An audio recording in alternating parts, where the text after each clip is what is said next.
जे यीशु मसीह जीवन में अक्सर एक बहस छिड़ जाती है कि माता मरियम का स्थान क्या है।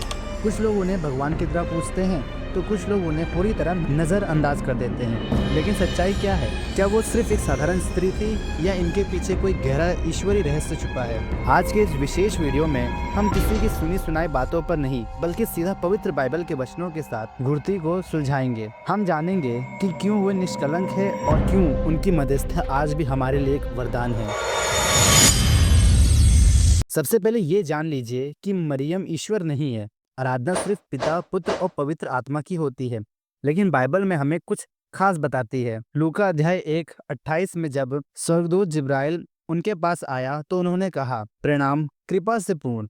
बाइबल के पूरे इतिहास में किसी भी नबी या राजा को कृपा से पूर्ण नहीं कहा गया। इसका गहरा अर्थ यह है कि ईश्वर ने उन्हें शुरू से ही पाप से बचा कर रखा।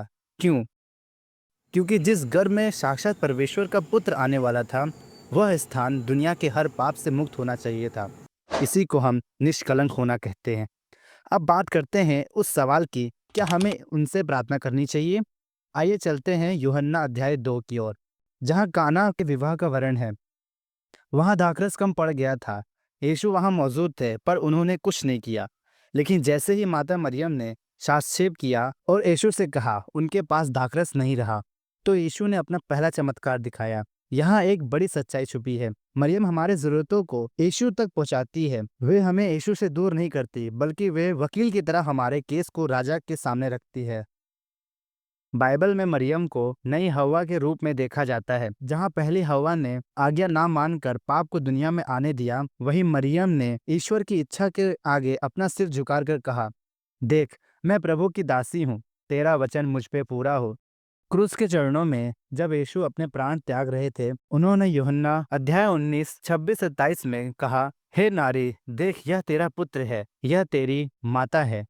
उस घड़ी यीशु ने मरियम को सिर्फ यूहन्ना की नहीं बल्कि हम सभी विश्वासियों की माता बना दिया।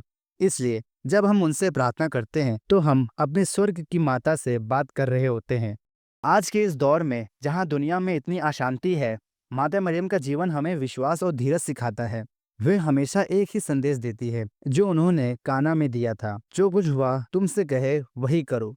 उनकी भक्ति का मतलब है यीशु की बात मानना। वे एक चंद्रमा की तरह है जिनकी अपनी कोई रोशनी नहीं, वो तो सूर्य की रोशनी को हम पर चमकाती है। भाई और बहनों, सत्य यही है कि मरियम भगवान नहीं है, पर वे उस ईश्वर की माता है और हमारी सबसे शक्तिशाली मध्यस्थ्य है। अगर आप उनके जरिए यीशु तक पहुंचते हैं तो आपका रास्ता और भी आसान हो जाता है। ऐसे ही और भी आध्यात्मिक सच्चाइयाँ और बाइबल के गहरे रहस्यों को जानने के लिए तैयार हो जाइए हमारे साथ। अगर आप अपने विश्वास में और गहराई तक जाना चाहते हैं तो हमारे इस चैनल को अभी सब्सक्राइब करें और बेल आइकन दबाएं ताकि कोई भी वचन आपसे मिस ना हो। प्रभु आप सभी को बहुत आशीष दे। आमीन।